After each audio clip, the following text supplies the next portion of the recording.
This program is a joint production of the Kimokeo Foundation, whose mission is to preserve and perpetuate Hawaii's unique culture, language, people, and environment. Information is online at kimokeo.org. And Maui Causes, a crowd-funded media production group supporting not-for-profit, progressive, and environmental causes in Maui County. Join us on the web at mauicauses.org. Aloha kakayaka no pue no Maui. Mahalo e. We'd like to welcome you to the Kimokeo Foundation show.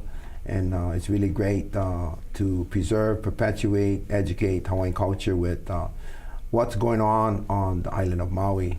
And so we're so fortunate. First, I want to thank Kaku for having us here this morning.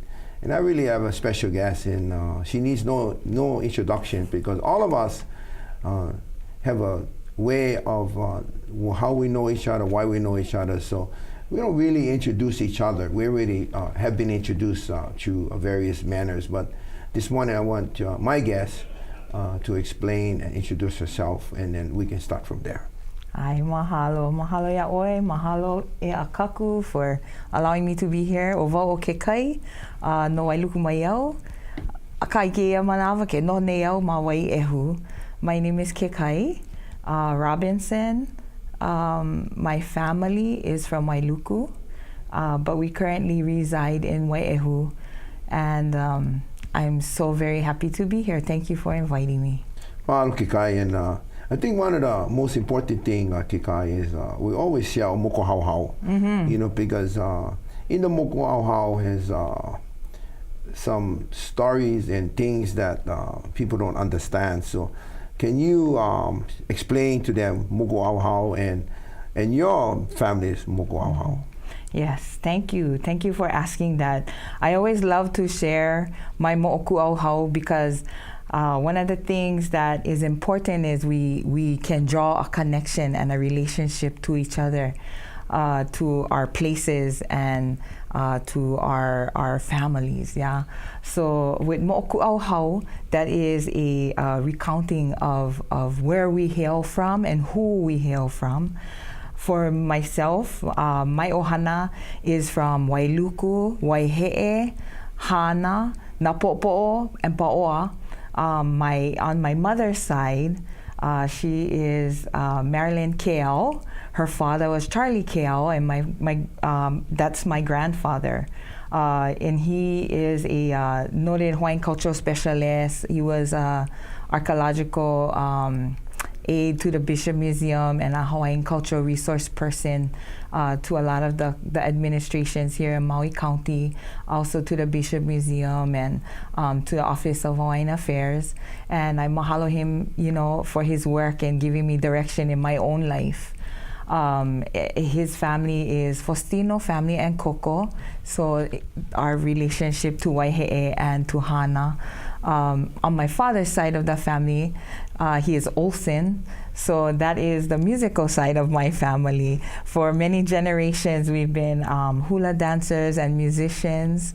My father was born in Napo'opo'o, but he was raised in Pa'oa and Papakolea on Oahu. That's Kalei. Yeah, that's my father, Kalei Olsen.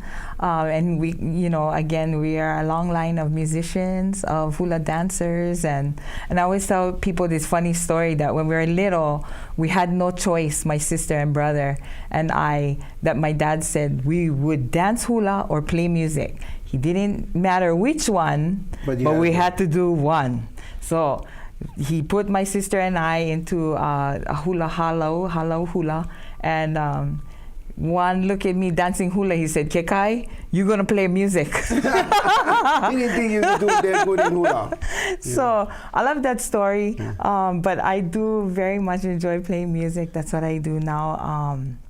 So, you know, my Olsen family is from Oahu. There's the Hiram Olsen trio. They're steel guitar players. My great-grandmother, Margaret Kamai Ka'alepuna, she was a musician and a kumuhula in Pa'oa Valley. I think it's really important that Ohana understands that because, you know, if you've been listening really well, we went Maui, we went to the Big Island, we went up in Oahu, and we end up with family names that's from one spot to another spot and how it all became about. So you recognize Ke'au and you recognize Osin, and you might say, wow, how did the name get involved, you know? Because everybody know that Osin would not be a typical Hawaiian name, you know? But our Ohana marry into the name. Yes. So, but when you, so go back to Papa Ke'au, because he really was a significant kupuna on our island, you know, and he was, I would say, like a scholar, you know, in his work, you know, and he had done a lot of work here on the island. So I especially relate him with Nu'u, you know, so share his work, because a lot of people need to understand that, you know, in our moko how our kupuna was working really hard to preserve, to perpetuate, and do that, you know. And through that, here exists you and your ohana now, and we'll get to that later. But I think on your mama side and your papa side, you share one, you know, a scholar, and one you show kumuhula, music, and all that. So they all are scholars, because they all got to compose, and they all compose and write. So I was always intrigued with, you know, like Auntie Emma Shop in Maui, you know, because she knew, and I knew some of her people, because it goes back to my mother-in-law time, and my mother-in-law passed now for a couple of years, but she passed in the late 90s, you know. So it takes me back about that kind of stuff, what our kupuna, what it was. So explain about that a little bit. When you're saying family connection, more than a family connection, it's really a living lifestyle of what we inherit within our system in music and work. And so go back to Papa Ke'au and share with that, because he did a lot of things. And besides that, I'm really proud of that, and knowing that that's your honor, because we had all been a beneficiary of Papa Ke'au's work. Yeah, thank you for asking me about him. I always love to share about my tutu. You know, when you're a child, you know your tutu, your family, as just a loving presence in your life. I didn't realize that my tutu was so involved in all of the things that he was doing until I was much older. And so like you say, being a beneficiary of such a man that had the humbleness to know that he wanted to be a part of the Renaissance that was happening. And the revival, and he brought us up that way. So I am the oldest grandchild of my papa, and I was fortunate enough to have traveled with him, to have explored with him, and to really listen to what he had to share with others. You know, he was a pioneer at taking people to sites, talking about those sites, preserving place names, you know, really trying to encourage the Hawaiian lifestyle. And I didn't know that. When I was growing up, I didn't realize that everybody grew up differently. And I was very surprised as a teenager to learn that, you know, Hawaiian is not spoken by everybody. Not everybody knows how to ku'i kalo, or to even eat kalo. They don't have access to that. My tutu would take me to archaeological sites with him, and we would talk to the different scientists that were there. And of course, I was playing around and running around, and you know, he was grooming. He was grooming. I didn't know that he was, you know, sharing that with me, because that's what kupuna do. They take their mo'opuna with them. They have a really soothing way to take their children, their grandchildren, their mo'opuna, and want them to just hear, see, and feel the work of them. And they know the more they did it, the more it applied to you. And you like me, when we was younger, we didn't reflect on that. We just reflect of playing, you know. But as we grew older, we understand what they were doing with us, you know. And so that's really great that you was the oldest grandchild and had benefit them, you know. And start to appreciate the things that he had exposed me to as a child. But I didn't have that appreciation until I got much older. And I started to read about the things that my papa worked on, the people that he worked with. I started to meet them in my own journey as somebody who studies Olelo Hawaii, Hawaiian culture, Hawaiian tradition, and work with the groups that I work with over these many years. One of the things that I was affiliated with Jimmy Haynes introduced us to Patrick Kirsch, who had worked with Your Papa Keao for many, many years, So explain to them who is he and what he and Your Papa did, because today, again, because of his work, his legacy is left behind in stone with all of us, And we're so proud that Your Papa left this legacy to all of us, and we're the beneficiary. Especially the Nu'u, Kaupo, Kahiki Nui area, where he resided and had passion for the mountain, I think a lot of his time spent with scientists like Pat Kirch and Dr. Sinoto, Dr. Kenneth Emery, a lot of his time spent with them was really, they developed a close bond and a friendship at looking at the things of our history and of our past. I think that those scientists and those men, they had work that they wanted to do, but they appreciated the native perspective, the indigenous perspective. For my tutu, on that side of the equation, looking at what scientists were looking at and relating it to things that he experienced, that he knows, that we know from our ohana, from our families, looking at pohaku. I have so many experience of my being with my tutu, and he would just pick up pohaku. And then he would start telling me about the pohaku. He would say, this pohaku looks like it came from here, and and you can see this, and you see that, and you see that.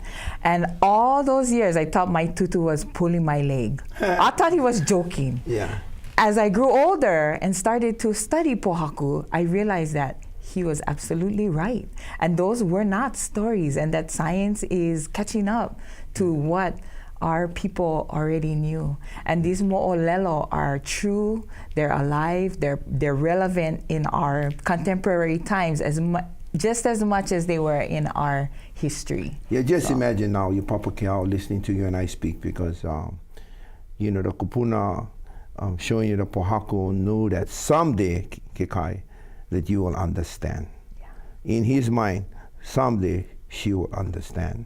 And someday she will talk about it and teach about it. And the names you bring up, Dr. Sinoto, who is a renowned archaeological person in Hawaii, Emery, Patrick Kirsch, Pat Kirsch, all these names, all these individuals you mentioned have written books.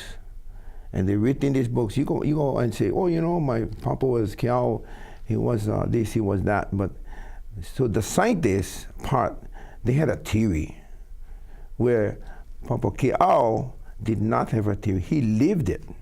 So they wanted to understand the local native way of how he lived it. And he was able to explain his life with the pohaku. He explained himself about the forest, about the ocean, and about the heavens. So a little different in science work and a kupuna living the work. And for him, it all started with Haliki and Pihana Kalani, Heao. Here in Wailuku. In Wailuku, because my tutu man was born in Pihana, which is just at the base of that area. Yakawahea area is right at the base of Haliki and Pihana Kalani Heao. So his work there started as in a very similar way to the work that you were describing you did. You just started off as the garut, right? Yeah. You go over there and you help out and you carry and you help record and assist in that way. And as they started working with him, his knowledge of the area, and he was already in his, I want to say 40s or 50s, so he was later on in his life, he was working for the county, he had worked for the military. It was also very interesting for him and started his journey on research, and he was a humble man. He He never was a type of man that said he know everything about everything, but that he wanted to learn as much as he could and understand and share it, share. Okupuna never expressed an arrogant way, I know, because that wasn't them. So when you look at your papa at Haleki'i, which is in Wailuku, right? And then you look at what he did in Nu'u, Kaupo, he had a greater look. He had a greater look of knowing the people who lived there and lived here and what they did, what they ate, because they're two different weather climates, And Okupuna always knew, even in the moon calendar, what affected the south side was different than the north. What affected the east was different than the west, where you say, oh, the moi hanau now, and the guy said, no, my moi hanau later, And they knew all that, they lived that. So interesting that you bring him back this way and all the way from Kaupo, Nu'u, Kahiko, Nu'u. Yeah, we have ties to Kaupo in our ohana. Recorded back that I can find to the mid 1700s, and that is on my father's mother's side, so very far back there. But there's always been that tie to Kaupo, to Nu'u, and coming full circle back in his life to then study the petroglyphs and the archaeological features in Nu'u, in Kaupo, and those areas. It's all kupuna driven for him, and now I am driven by his work as well. So this is just one kupuna, yeah? Yeah, this is a Keao Ho'ana. Yeah. And now we have the ocean. Yeah. So is this ocean related to you down at Maka'ala? Do you know? No, I don't know. So, our oceans come from Po'oa. So share the Po'oa, the ocean. Oh yeah, maybe then. Yeah, maybe. But share the Po'oa one, the ocean. Share because we're talking about Big Island now. Yes. Where the volcano is erupting. Yes. So, close to Po'oa, right? We're at the Leilani Estates. Yeah. You know what I mean? So share the ocean side of the ohana, because that's Kalei, right? Yes, that's your my dad. My dad. And your dad has a passion of making ukuleles forever. Yes. And he had a business going in Big Island. Yeah, he was a ukulele maker. He is a musician, slaki guitar, ukulele player. He still does a lot of that now. He travels back and forth to the Big Island. He's living here on Maui. But he has a passion for music, and he instilled that in a couple of us. My brother is also a bass player, and then now also my son is a musician, and myself. We work as musicians, Nalo. So both of you and Nalo are employed as self-employed, but you do music here and there. And my brother does. He does play music with several groups as well. So I wanted to share a little bit about the Moko'ahau, because in the Moko'ahau, our family, our Hana Foundation is much larger than people understand, and how important it is for us to understand our kupuna, Yes. But that leads up to where we're at, what we wanted to talk about, because now we can share with everybody. Please explain this special project that we're working on, because I was so excited when I seen it, and when I was presented this with Daniel and Alice at the LNR, I said, wow, but this is what we want to do. So like I told you, that we came to labor, and we want to labor. But in the labor, we was able to understand and know your project. So please explain your project, the name, and what we're doing. Sure. So I am currently working with the Resilient Hawaiian Communities Initiative. What that is a partnership from all these different federal, state, and local Hawaiian organizations that have put together an initiative to have Hawaiian communities address issues within communities in the face of climate change, in the face of environmental changes that are happening around us. And it's interesting that we spoke on kupuna, because a lot of this is from our kupuna, is driven by our kupuna. And our kupuna were masters at observation of their environment and adaptation. So that's what we're looking at, a resilient Hawaiian community. How can we be a resilient community? So in working with them, this is involving the federal government as far as the Native Hawaiian Relations Office, U.S. Fish Wildlife, national parks, state agencies like DHHL, DLNR, UH, Kahuliao, KS, they've all formed this group, and they wanted to find 2 communities in the state of Hawaii that would be willing to go through this process of putting together strategic planning for the community and in the face of climate change.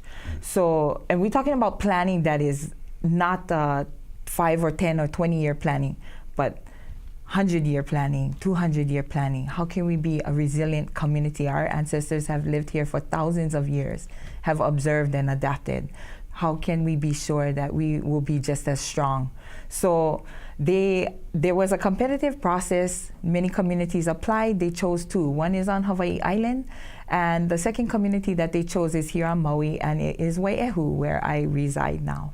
The project is called Project Maka'ala Waiehu. Yes, yes. So the Maka'ala Project Waiehu is the core team that we've put together.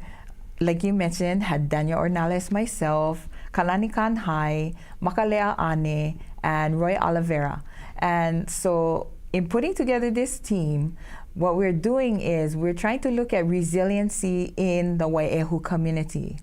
And you know, for a lot of people, they don't know what that means. Like, what does that mean? What does that involve? And it's such a huge scope, yeah.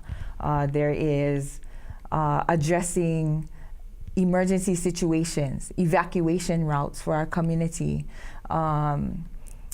drought, episodic rainfall events. So if you're familiar with the Waiehu area, when it rains heavy, we get locked in by Waiehu Stream and Waihe'e. So basically, there's no travel in and out. There's no. Just recently, you guys got locked in. Oh yeah. The last rainfall. Huge rainfall. Huge rainfall. Several times. So that's a dangerous situation for our community to be in. That's an issue that we're looking at. You know, what is happening in our community and how can we address these issues? So really, Maka'ala Project right now is about asking the questions, about discovering and learning, and we're in the observation process. And we want to move. We have a couple more months to put together a plan and to see how our community is going to implement the solutions. Well, I think you guys have a good start. I think the group that you mentioned is resilient already by just standing together to strategically, logistically apply the grant to this location. And I was there on that special Monday, was that Memorial Weekend? And we went, and prior to that, you guys had meeting with the community to explain what what's going to be done. But more than that, you guys brought in some professional people to speak in behalf of the resilient Hawaiian community on climate change.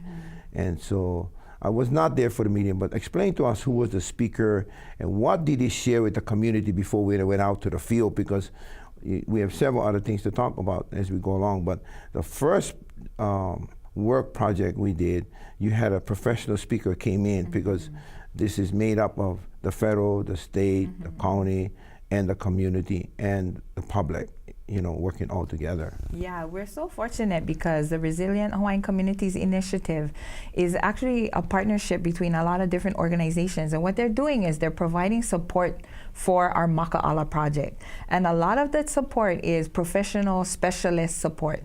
So like you mentioned, we have the ability to bring in these specialists, these professionals in their field who can educate and answer questions for the community. This first workshop that we had, we're so fortunate to speak to Tom Giambaluca. He is the UH geologist, and he runs a site called Atlas of Hawaiian Rainfall, right? Hawaiian Rainfall Atlas, I believe, and you can Google that and search it online.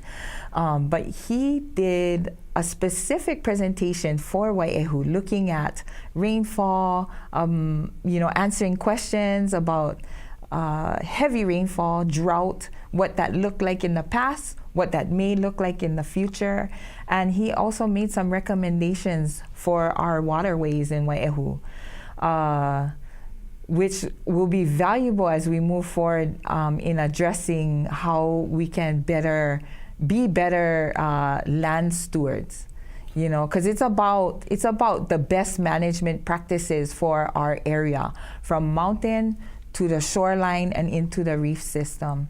And that's our goal, is to have the community give their input, but to have guidance from these consultants are just fabulous. I think that's really important that we kuka, the Hawaiian say kuka, and educate our people, the process, because not all of us understand it. Yeah. And all of us think that everything's going to be just perfect every day. Yeah. And then a couple months ago, we had the big water that caught off you guys, and broke the highway, went right over, did a lot of damage, and how to put back in. But we started from the classroom, now we went to the project, and we had nearly 50 people, I think, showed up, Explain how was the outreach and how we get those guys to. So for Makaʻala Project, what we wanted to do is we wanted to let the community know that we wanted their input. We want them to come out to learn from these experts, to observe for themselves, and to be able to give feedback, so that when we put together the plan for our community, it's not coming from just a few individuals or a few organizations, but it's really community-based, yeah? So what we decided to do was we decided to take extremely good look at our 3 main waterways in Waiehu, which is Waiehu Stream, Kope, and Kalepa. And there's North and South Waiehu, but we split up our land in Waiehu by these waterways, and we're taking a look at different thematic issues. So the first huaka'i that we went on, the theme was Kuahivi, was our watershed, our mountain areas, but we started off at the Muliwai. And the reason is that you cannot discuss your upland areas without seeing the impact and the relationship between your sea areas. So that's the reason why we went and started. Even though the theme was Kuahivi, we started at the Muliwai. Yeah, so the Muliwai we started at, we had another really known person on our island. Yes. And he shared the Opai, I think it was the Opai. Yes. And that was Skippy. Yes. And so Skippy was to see, if the stream's still alive and the specimens still be there. So he just went went in the water and picked up one of the shrimps and showed all of us what it was. And it was so amazing to know that that particular outlet, it was thriving. Yeah, it was great to have him along, because as we walked the waterway of Waiehu at the Muliwai area, he was able to point out a lot of the issues that threaten the biological life in the river, in the water. So and at where the freshwater meets the sea. Anyway, I think that we're going to take a little break, and we'll come back to sharing of the professionals and the kupuna was with us. Mahalo. Mahalo. This program is a joint production of the Kimokeo Foundation, whose mission is to preserve and perpetuate Hawaii's unique culture, language, people, and environment. Information is online at kimokeo.org. And Maui Causes, a crowd-funded media production group supporting not-for-profit, progressive, and environmental causes in Maui County. Join us on the web at mauicauses.org.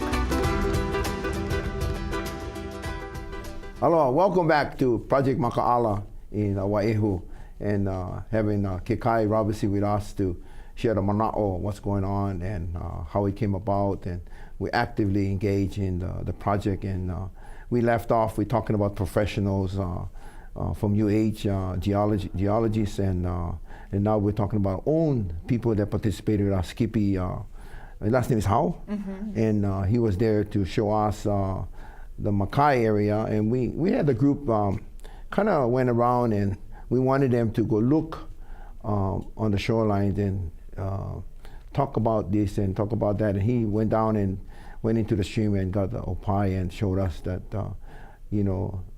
some information that's really, really credible to all of us that we didn't understand it. We thank you for that. And but we also had that day Kekai Kupuna that showed up, Uncle Henry, and he lived in the area for many years. Yeah, his family is from that area, Maluhia area. He was able to clear up some of the place name inconsistencies, you know, when there's documentation that goes throughout the years that is incorrect, you know, really the kupuna of the area, the oivi, the having knowledge and experience and bringing wisdom, and that's what he did that day, helping us to correct the names that we had used and what was the right name. And one of the questions was when we talk about community involvement, and one of the questions was, did you invite these people, and it was really great to know that the people along the stream was there. You know, and who owned the kuleana rights was there, because it shows that you guys went out and tried to reach everybody in the community, and mostly those affected really close by. So congratulations on that outreach, because I think that was powerful to, when somebody asked the question, you know, it was like, oh, did you guys invite this? And you guys invited everybody to be there, the surrounding community, and even afar, because we're from Kihei, and we got the message to the newspaper, and was really happy to be there. But now we went to the stream. We had, like, you know, that morning when we went to the pre-meeting, was told all the steps you're going to do, and so that was our first stop. And then we had like 3 stops, and then we went on the second stop. So explain why we went to there, and then we went to the second stop, and what we did there. A lot of our community that lives in Waiehu, they are not familiar with their lands. They're not familiar with their environment. And I speak, and I include myself in that. You know, we go home, we go work, and we don't know about our mountain areas. We've never been to our shoreline or our sea areas. We have never visited our waterways.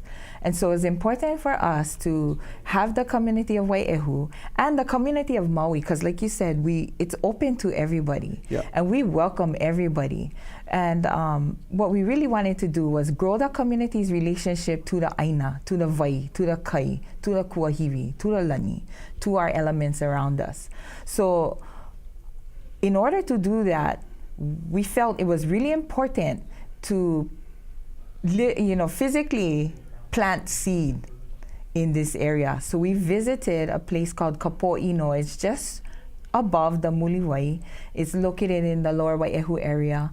There's an old government road that is eroding away into the waterway. There are many homes along that stream that are eroding into the waterway of Waiehu. And we just felt like Kapo'ino was a place that the community could access and begin to plant that seed of stewardship, of best management for our land. Some place that is accessible to all of the Hawaiian Homes communities, because it's just a few minutes away from where our homes are. And someplace where they could start to feel stewardship to the land, a relationship to the land. So what we did was we asked our community and our gatherers if they would put in some sweat and some work into the aina. Yeah, well, that was pretty, I thought that was really fascinating, Kekai, that in the process, we do a protocol, and this is where we did a protocol, and this protocol is really special because it should be continuously practiced throughout the island, you know, and so the protocol was to let the people know, you know, we're coming, and ask permission to come and do our work, you know. Yeah, and that's you hit it right on the head. That's exactly right. When we did protocol that day, the main point was to announce who we were, to recognize where we were, and to announce our intention in the area. And I think that a lot of the participants got value from that, having to say, my name is Kekai, and I'm here with my family, and we are here to put ipu into the ground and to grow a relationship with this land. And we promise to come back and check on these ipu, and check on our water, and check on our kai, and do what we can to love this land, to take care of the land. And every single person was asked to make that statement of who they were and what their intentions were there. And that's important because the people before us awaited to be respected about us telling who we are, what we are, what we plan to do, and knowing that we came to Malamara Aina. We never come to do anything like that, and to wait for Ho'ailona, knowing that this is Holomua, the most positive action moving forward with the planting schedule. But more than that, I think everybody learned that there was a moon calendar schedule, Hoku and Akua, I think, and it allowed us to plant a special plant. We Ipo, Uala, Maya, and Kalo on that particular and on that particular day, you know, and it really was.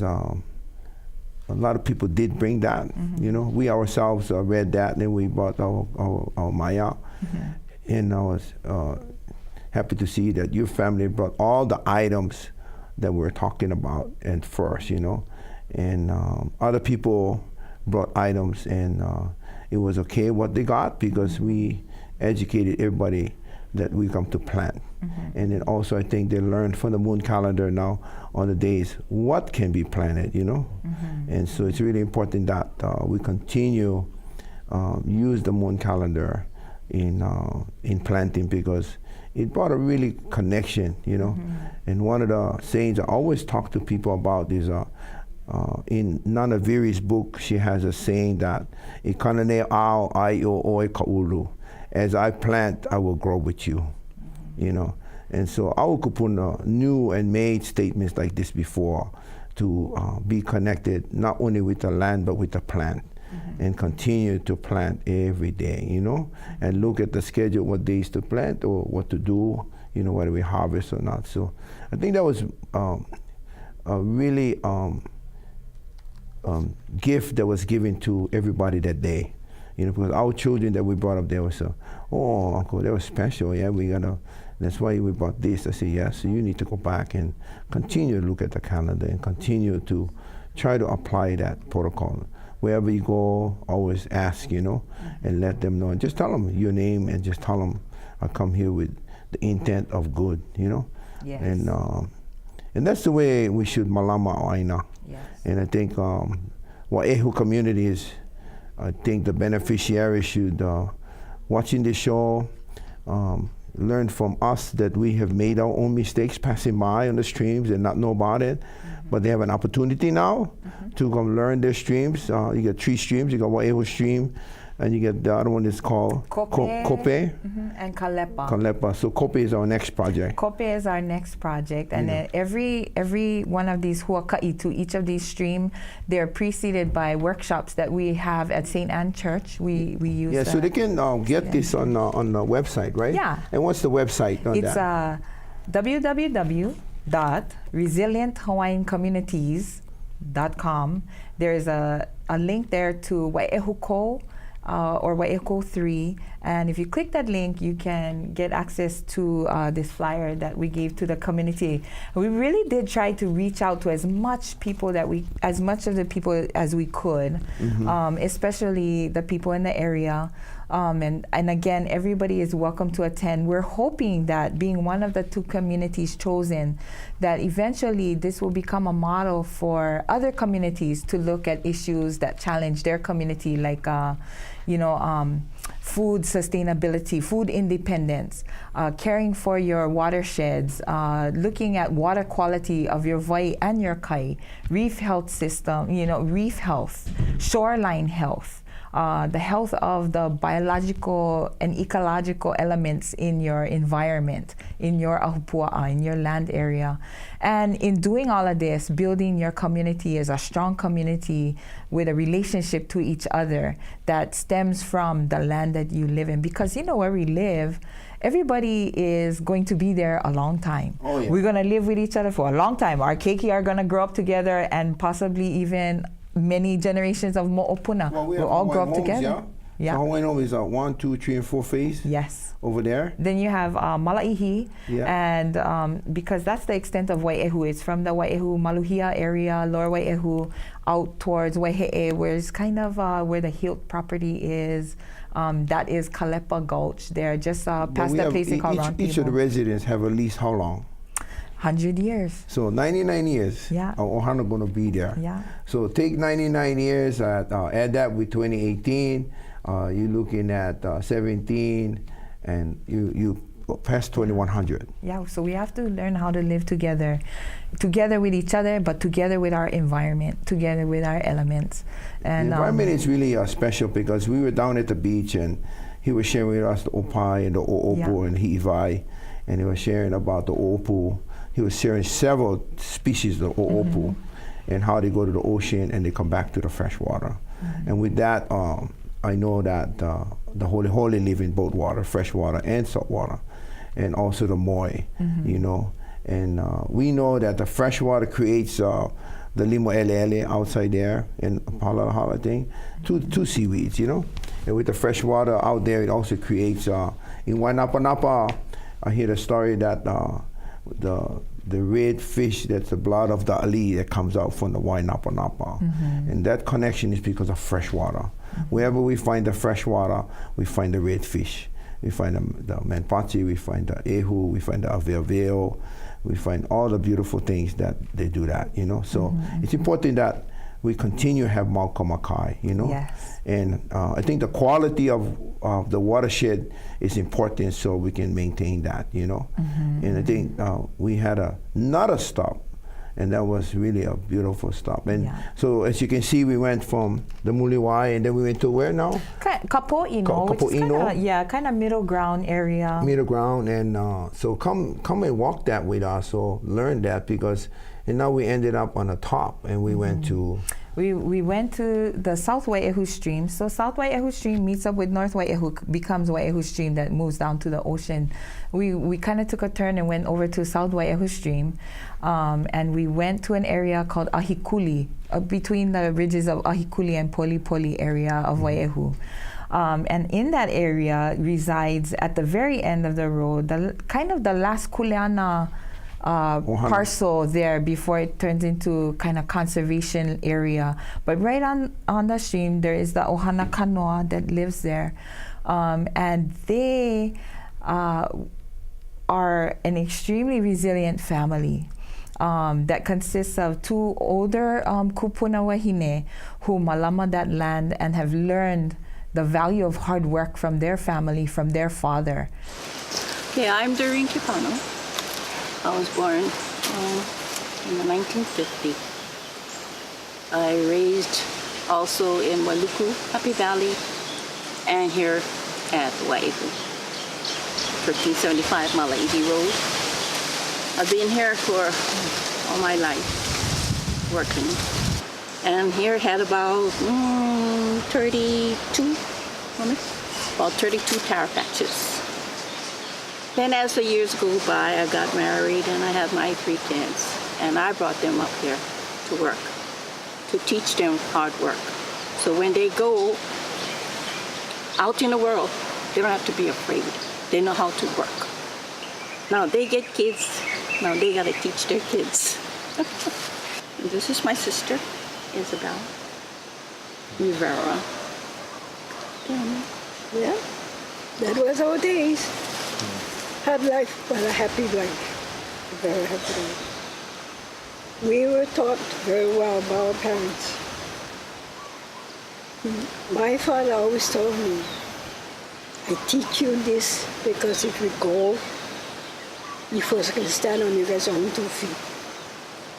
And as the year go by, it is true. What comes around goes around, and it is true. It's a hard job, yeah. But you get to love the land and what you have was taught.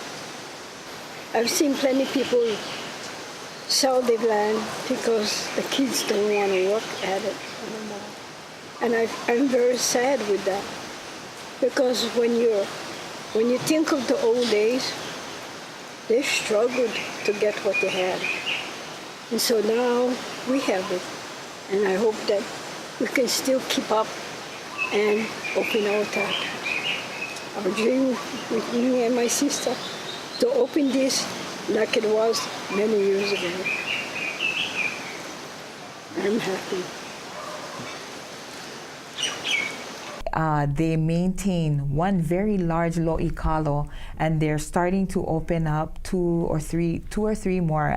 From what I could tell, what I could see, they maintain an awai that has always come to their property, their kuleana, and the awai travels on the mountainside, comes into all of their 30 plus lo'ikalo, and returns back into the South Waiehu stream in the way of our kupuna, in the method of agriculture that they practiced. And that continues to this day. And so, you know, one of the things is Waiehu is largely agricultural. It should be an agricultural community. And we are, for the most part, but we need to, one of the things that Maka'ala Project wants to do is support that agricultural community. And so we've invited the farmers that are along those waterways and the kuleana, you know, lo'ikalo, self-sustaining households like the Kanoa family have allowed us to visit and see what their struggles are in their lands as far as maintaining awai, maintaining the ditch.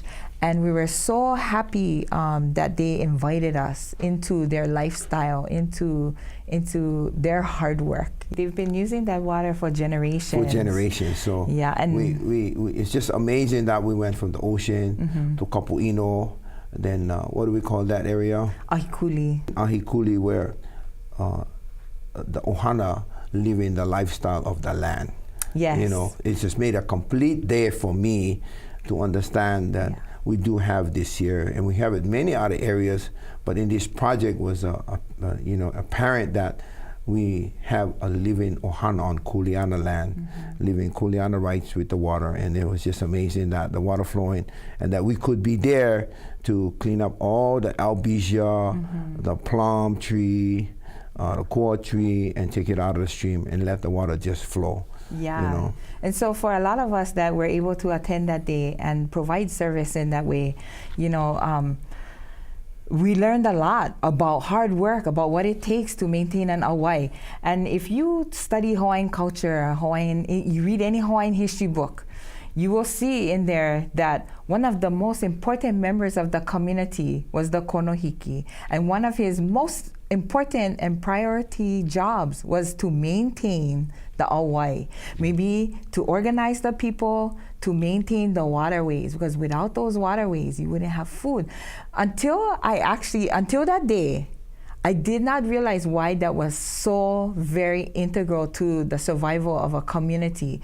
When we went into that awai and started to take out invasive trees that had fallen, you know, this is exactly what the Resilient Hawaiian Communities Initiative is about, is observing what can be challenges in our community and how do we provide solutions for that. How do we do it together, community-based, not relying on anybody outside, any organization outside, but you know, how much did it take for us to go in there for a few hours as a group of 50 and clean that awai and travel that awai? We saw the effects of invasive species. We saw the detrimental effects of unchecked development, you know, ruining what was traditionally their access to water. We saw, you know, issues of heavy rainfall that destroyed portions of the awai that need to be replaced so that waterway can continue. Yeah, so I think that when she talked about the threat of unmanaged development, there was a development above, and some trees that was cut was left on the edge, and it got rotten and ran down into the streams. Right, and then and plug up the water. Right, and then there was an effort to kind of artificially move the water through a piping system that was done not by the Kuleana family but by another current land steward in the area. But to, you know, all of that changed what was there for many generations working properly. And so after the project went up, I had the opportunity to sit with the two Kanoa aunties. Wow. And they were so gracious and they were so appreciative and had made a statement that just hit me in my heart, because she said, you know, I had never seen this awai clean like this since I was a little girl. And that really struck home for me on the importance of caring for our waterways and our access. We know this is important, but until you work the land and until you go and you malama a ditch like they have, really the understanding hit home for me, for my sons and my family that was there, and for the community of neighbors that we live with, for the other organizations that were present, yours, Maui, Malama Maui Nui was there, Nature Conservancy was there, Skippy Hall, and the state, he represents the state, so does Daniel. Maka'ala works with some of the watershed project people. So we got to witness that firsthand, that importance, that relationship. I think that relationship goes back to, it takes a village to make a canoe, and it takes a village to Maka'ala the Hawaii, And I think that everybody on Maui and the Waiehu community should embrace this, because this is one thing that we can do. And just having 50 people made this impression and indentment in the kano ohana, the two kuponas, And it's really rewarding for me to be there and labor, because there was a gift that we can do is labor. And if we can just labor together as a community, we can get it done. And I think the most important that everybody should understand about this grant is that we have to do pala, so we have to do paperwork. So after that, we're always given a folder. And in the folder, there were some documents for all of us to fill out. Can you explain the documents? Because in these documents, it makes, I think, everyone who was there a resilient Hawaiian community. Yeah. So we wanted to give all of the participants some more detailed information, because when you're in a project like that and you're moving around and traversing the land, you don't really have time for paper. You don't want to take folders or any kind of information with you while you cleaning awai and getting all wet and hiking into the mountain like that. So at the end of everything, we wanted to provide everybody with a map of the area. So part of that is preservation of the place names and the names of the ohana that live. 1887 map. Yes. So I think the public should understand that. Yeah. And because it was an 1887 map, and so it did have all of its original names, And place names in Waiehu include Ahikuli, Kapo'ino, Kou, which we're familiar with, the Waiehu Kou homestead area, Hananui, which I thought was great, because that's what we did that day, Hananui. So names was there and was important. And I think right after the names, we received 2 other sheets, yeah? Yes. There was also a sheet that asked for everybody to do an analysis of what they experienced in the day, and that's to help us to report and in the end of this project. And this analysis looked at the strengths, weaknesses, opportunities, and threats. And you could put it into words, into song, you could draw pictures. We just really wanted to see how the group experienced the day, and what they saw as strengths and weaknesses, not necessarily in the project, but in the area. Yeah, so about Waiehu. What are things that they saw that need to be addressed? Yeah, so our group was really kuka. We was talking a lot. So, a lot came up about threats would be the invasive plants, Yes. Identifying the plum tree, identifying the African tulip, the albizia, the YV, so there was a lot of California grass, So that threat, we got to take that out of the area, because it's not really a good thing for us to have, And I think the strength is how we as the village can come together and what they call Hana Kalima. Yeah, Hana to work, Lima, put all our hands together and get a lot of things quickly done. Yes. And that was the very beneficiary of the kanoa, seeing that what their tutu did and what they did and what we can do today as a working unit. So, it's really special for me to have you, Kekai. Oh, thank you. And I look forward into a 3 episode, coming back with the second stream is. Second stream is Kope. So we would definitely want you back on board for Kope. Sure. And because I think we'll have a different look at different resources and different things. But yeah, and there's a different theme for Kope Gulch just because of the area. So we'll be looking at how human intervention and artificial man-made waterways interrupt the natural flow of and things. who is our special speaker coming up? You know, I'm not sure yet, but we're trying to work on that now, and we will have a speaker. The workshop is in July, I believe what? July 18. And the location? And that is at St. Anne Church at 5 o'clock. And so we will have presentations there in preparation for the Huaka'i. The Huaka'i is actually on a Sunday, July 29th. And we hope that some of those specialists will accompany us on the hike. Because sometimes you see things while you're traveling and then you want to ask, like we were so fortunate to have Skippy. And we were able to ask him, hey, Uncle, can you tell us about this? And what is that? Yes, so as we went along. But it's also important, we feel like, to have that classroom time. And again, before we close the show, we have just about a few seconds left. Sure. What is the website again? Give us the website again so everybody understands the website. Yes. So you can contact us at www.resilienthawaiiancommunities.com. We have information on that website. And we also, you can contact us through Facebook, Makaʻala Project, and follow us there. We can also email us. It's maka'ala.project.waiehu@gmail.com. And we will get back to you if you have any questions. So here's the Warna Support Project Maka'ala. Again, mahalo our ohana and our, for listening in to us and sharing our Maui to you, because we think that it's really special for us to, as the villagers, to come together and do such a work as we're doing right now in Waiehu with Project Maka'ala Waiehu. So mahalo again, Kekai, for being here. It's really been special for me to have you on board. Mahalo. Aloha.